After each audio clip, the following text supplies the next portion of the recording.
had to invent a guy that didn't exist. I had to invent a guy that can take any pain, any suffering, any kind of judgment, be called nigger, be called whatever the fuck in the world, and be able to stand in the fucking room and say, go fuck yourself. You wanna break my motherfucking legs?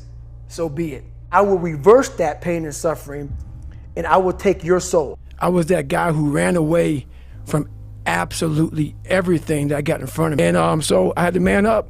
And I said, the first thing I gotta start doing is facing every fucking fear I have. You can help yourself get through the times that suck.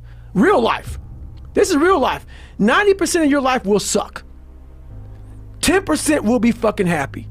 You may be a lucky guy and have a lot of fucking money, have a great ass woman, all this shit. Trust me, one-on-one with that fucking guy, he's missing something.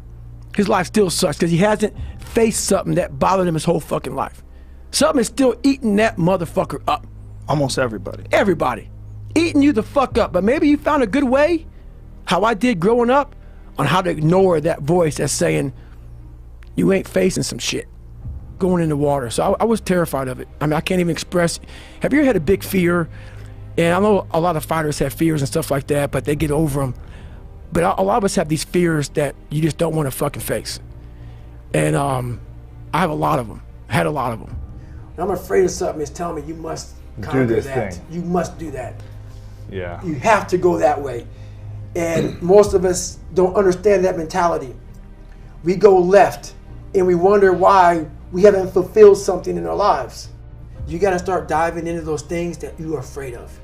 You don't gain confidence by going to the spot that makes you feel good. That's what gives me confidence, is facing these things, overcoming them. And maybe not overcoming them every day, but facing them and facing them and facing them. Pretty soon like this, you know what, man, this is where it's at. People who are hearing this shit, they will never really understand and grasp when you face these things and so many things, how they keep you up and haunt you at night. I will reverse that pain and suffering, and I will take your soul. You must break the soul of whatever the fuck is in front of you. That's what I realized. I was never breaking the soul of anything in front of me. You have to have the will, the heart, the courage to go that distance when you're exactly jacked up. You have nothing left to give, and give more. If you keep on attacking something, nothing wants to stand in front of anything that is relentless. Nothing. And you have to first be uncomfortable with how you feel about yourself. With that voice that a lot of us like to run away from. We all have it. We all have that voice that's saying, hey man, you know, you're kind of wimping out right now. You're kind of being a little punk right now. But a lot of us say, okay, that's okay. It's okay to tell these little white lies to ourselves. So we first have to face the real you. The real me is David Goggins. The real me is the guy looking at you right now saying, I don't want to fucking be on this show right now because I used to stutter as a kid. And I'm afraid of that. I'm afraid that here in a second, I'm going to start fucking stammering and stuttering and the whole world's going to know that I have all these issues. But that's when I see right now, okay, Goggins, you got to go on this fucking show. That's Goggins. Goggins is saying, okay, David Goggins, you're a punk. Life made you this way. We can't live like this. We can't live in fear. We can't live in judgment. We can't be afraid of what the fuck people right now are looking at me saying about me. We cannot be afraid of that. That's Goggins. Goggins saying, fuck all of you who don't like me, who don't want to, and that person then comes in. But you have to be David Goggins and say, man, I'm afraid of this. I'm fucked up here. Life made me this way here. I stutter. I have these issues with reading and writing, and I'm fat and I'm insecure. No one's gonna fucking come to help me. It's fucking me against me, period. This is a race that you run completely alone.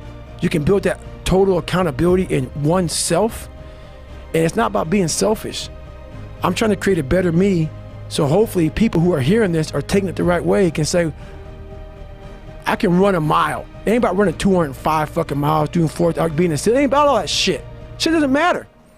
I want you to see how fucking far you can go, because we're all fucking suffering in this world. We're all hurting. And I try to take away all titles you want to give me and let you know that I did not come from that shit. That's why I have to be so authentic and so real about my own insecurities, my own faults, just being a fucked up person. I'm not the best at anything. I'm not gifted. I'm just driven. I know that it can be very, very frustrating to try and become disciplined. And I apologize that I haven't talked about the fact of what to do if you come from an undisciplined family or you have undisciplined parents. I haven't really talked about what to do in that situation, but there's a reason that I haven't talked about that before, and that is because you don't get discipline from your parents. You don't get discipline from your parents, from your grandparents, from your older brothers and sisters. You don't get discipline from an external source. You have to get it from you. That's what self-discipline is. You get it from yourself. You get it from you. So there's people from every possible background, from no parents to crazy parents to, drug addicted parents to super squared away parents, and everywhere in between on that spectrum that are completely disciplined people. More disciplined than anyone I know. It doesn't come from your parents. You don't inherit it. And there's another piece here. It's called ownership, right? It's called ownership. And if you want to blame other people for the problem, and I say this all the time, if you don't take ownership of the problem's not going to get solved. So if you blame your parents for not having raised you in a disciplined environment, you're not going to solve that problem. If you want to do anything worthwhile in life, you've got to be hungry. And so I started working to develop myself. He said, I want you to practice every day being a disc jockey. I said, but I don't have any job now. He said, it doesn't matter. He said that it's better to be prepared for an opportunity and not have one than to have an opportunity and not be prepared. So every day I was working to develop myself. And that's what you must do.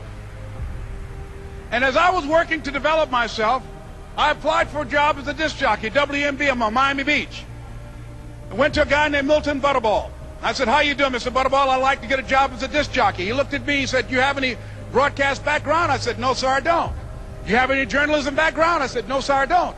He said, we don't have any jobs available. I said, yes, sir.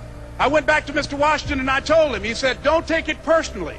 He said, most people are so negative, they will have to say no 7 times before they say yes. He said, go back again. So I went back again. I said, how you doing, Mr. Butterball? My name is Les Brown. He said, I know what your name is. What do you want? I said, I'd like to know whether or not you have any jobs at disc jockey, sir. He said, didn't I just tell you yesterday we didn't have any jobs? I said, yes, sir, but I know whether or not somebody got laid off or somebody was fired, sir.